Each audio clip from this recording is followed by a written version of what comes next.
ઓફિસમાં ગીતા નામની એક વિધવા મહિલા નોકરી કરવા આવતી હતી. તે મને દિલથી ગમવા લાગી. એક દિવસ હું તેના ઘરે ગયો ત્યારે તેના ઘરે કોઈ નહોતું. ત્યારે મને બેસવા માટે કહ્યું અને પછી, નમસ્કાર મિત્રો, મારું નામ હરેશ છે. હું ભાવનગરના એક પ્રખ્યાત હીરાના કારખાનામાં મેનેજર તરીકે કામ કરતો હતો.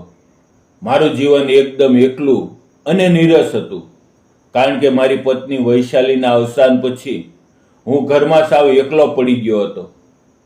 સવારે કારખાને જવું, હીરાનું કામ જોવું અને સાંજે એકલા હાથે રસોઈ બનાવીને જમી લેવું, આ જ મારો રોજનો ક્રમ હતો. પણ જ્યારે ગીતાએ અમારા કારખાનાની ઓફિસમાં નોકરી શરૂ કરી ત્યારે મારા જીવનમાં એક નવું આશાનું કિરણ દેખાયું. ગીતા બહુ જ ગંભીર અને પોતાના કામમાં એકદમ ચોક્કસ રહેતી હતી. એક દિવસ બપોરે તે અચાનક નોકરી પર ન આવી અને તેના ટેબલ પર કેટલાક જરૂરી હિસાબના ચોપડા અધૂરું પડ્યા હતા. તેની ચિંતા થતાં હું સાંજે તેના ઘરે ગયો. મેં જ્યારે ડોરબેલ વગાડી ત્યારે ગીતાએ જ દરવાજો ખોલ્યો. ઘરમાં તે સાવ એકલી જ હતી.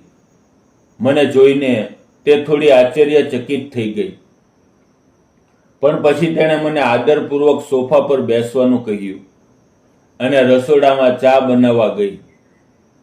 મેં આજુબાજુ નજર કરી તો ઘરના ખૂણામાં ઘણા બધા કોમ્પ્યુટરના પાર્ટ અને ઇલેક્ટ્રિક સાધનો પડ્યા હતા.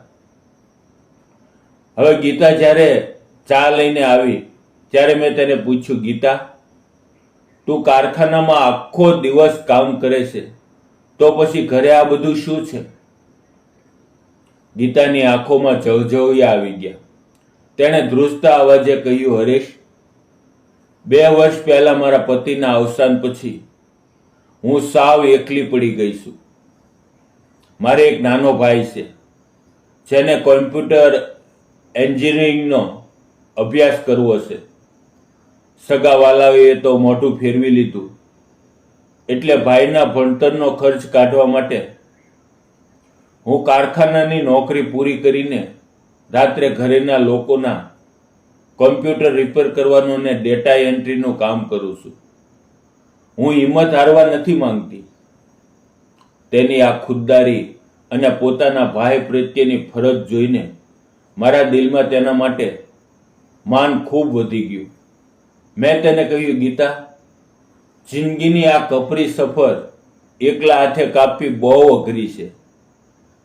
મેં પણ મારો પરિવાર ગુમાવ્યો છે અને તું પણ એકલી સંઘર્ષ કરી રહી છે. જો આપણે બંને સાથે મળીને એકબીજાનો સાથ આપીએ તો તારો આ બોજ હળવો થઈ જશે અને મારો ખાલીપો પણ દૂર થઈ જશે.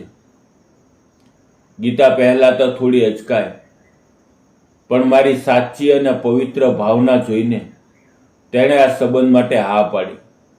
મિત્રો, અમે સમાજના ખોટા બંધનોની પરવા કર્યા વગર કાયદાકીય રીતે કોર્ટમાં જઈને સાદગીથી લગ્ન કરી લીધા. લગ્ન પછી મેં ગીતાના ભાઈના ભણતરની આખી જવાબદારી ઉપાડી લીધી. એટલું જ નહીં, ગીતાની જે કોમ્પ્યુટર અને ટેકનોલોજીની સમજ હતી તેને મેં એક નવો વળાંક આપ્યો.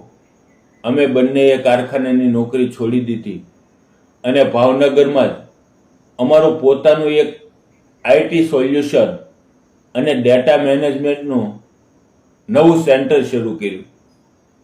આજે વર્ષો વીતી ગયા છે. ગીતા હવે કોઈ લાચાર વિધવા નથી, પણ ભાવનગરની એક સફળ ટેકનોલોજી વેપારી છે.